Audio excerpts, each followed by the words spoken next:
You'd think they'd give me a trophy for this great spot. Aw, thanks, guys. You shouldn't have.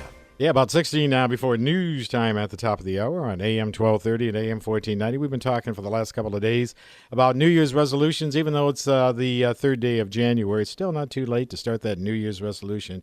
Yesterday, Dr. Krynek was with us. He's an ophthalmologist of the Cutrib Eye Institute of Edgewater in Titusville, and he's back with us today. Good morning, Doctor. How you doing? A long time no see. How are you? Yeah, that's right. Now, you went into surgery after you left here. Everything go good? Everything was perfect. Yeah, we were in and out, no problems at all. That's good. I like to hear that. You know, you touched on it briefly yesterday, and I know a lot of people are facing 2014 with that dreaded disease that we call diabetes, type 2 diabetes, and it really affects the eyes, and we really need to know more about that, and if we have diabetes, how we've got to go about it, right? Oh, absolutely. As you heard just a few minutes ago, you have to be healthy, wealthy, and wise. Well, in order to be wealthy, you have to be healthy. I like that. So, one of the very important diseases in all of America, about 8% of the U.S. is diagnosed with diabetes annually. And it's a very actually preventable and treatable disease if you catch it early and you just kind of make it a daily routine instead of trying to put it off for a New Year's resolution. It's a very important thing to do it on a daily, consistent basis. But a New Year's resolution is always a good place to start, becoming healthy on a daily basis. Basically, the biggest things you want to look out for is, everyone says, make sure you exercise, eat right, and, maintain your weight. There are a couple of interesting things that have been out in the new published studies showing that eating a high-fiber diet also helps decrease your decrease your sugar levels in your body. Now, there are two types of fiber. There's a soluble fiber and an insoluble fiber. Most people don't know that. They look at the back of a box. It says 50% fiber. Well, that's great. Yeah. The soluble fiber is actually one that absorbs fat and sugar, and it kind of what it does is it forms like a gel in your stomach. So instead of getting absorbed right into your bloodstream very quickly, it actually stays in there for 2 to 3 hours, and it's in your intestines and whatnot, and then it just kind of slowly releases the sugar in a more controlled fashion.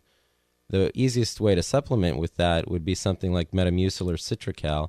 You just take one serving once a day with your juice or water, and you're good to go. Wow, okay. So it's also good for your cholesterol levels as well, and it's a very, very simple thing to do, and it can help improve your overall health very, very easily and very safely and cheaply. No prescription necessary. Well, it is sad because it seems like today there's more preservatives that are put into our food as manufacturers really design them for life on the shelves until they're purchased and stuff like that. And Dr. Wendy Edwards, who's a local chiropractor here in town, part of Be Well, she was in yesterday morning, and I always love it because she has a book in her doctor's office that talks about go to the grocery store and think your great-grandmother or your grandmother's with you and only buy things they would buy. Oh, absolutely. And that'll make you healthier. I firmly believe that. I feel that the a lot of chemicals that are added into our foods nowadays is somewhat unnecessary, especially extra food colorings and whatnot. And a lot of those things, who knows what it's leading to? But the main thing is to be as healthy as you can and go to your doctor's office. And again, if you have diabetes, another important thing is your annual ophthalmology eye exam. Right. And I have to tell you, I do have type 2 diabetes. And every time I go to the ophthalmologist, when he says, nothing's affected your eyes with diabetes, boy, I go, yeah, another year and keep it up again, right?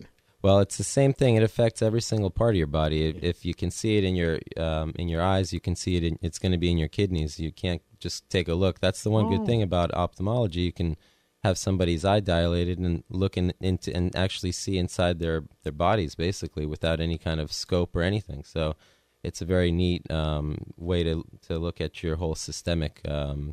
Okay, well, the Cutrib Eye Institute does specialize in diabetes care, right? Oh, yeah, absolutely. We specialize in managing and treating diabetic changes in the eye, especially with cataracts and whatnot. If there's certain situations where we may need a little bit of additional input, we can always send people to retina specialists as well if it's kind of out of our control. But the biggest thing is early detection and prevention is the most important thing. Most people actually don't need any kind of specific treatment in the eye other than perhaps cataract surgery if they develop a pretty bad vision related to diabetes and uncontrolled sugars. Okay, well, Doctor, you've opened up a lot of things that we should be seeing about in 2014, and to see them better, we better give you a call. Give us the phone number where they can reach you at the Edgewater office of Cuttrip Eye Institute. Sure. Our office is, our telephone number is 424-1422. Okay. Once again, 386-424-1422. And we're actually going to be at the home show in New Smyrna Beach. Right here on Canal Street. Correct. That great street. On the 18th, yeah. Oh, that's going to be good. You're going to be there? Yeah, I'll be there. I'll be there probably from around 12 to 4. Okay, well, walk on by and I'll see you. Okay, very good. Okay, Doctor, you have a good New Year. Thank you very much. From time to time, come bring us tips, okay? Hey, absolutely, Skip. Nice seeing you again. Okay, there he goes, Dr. Krynick on AM 1230 and AM 1490.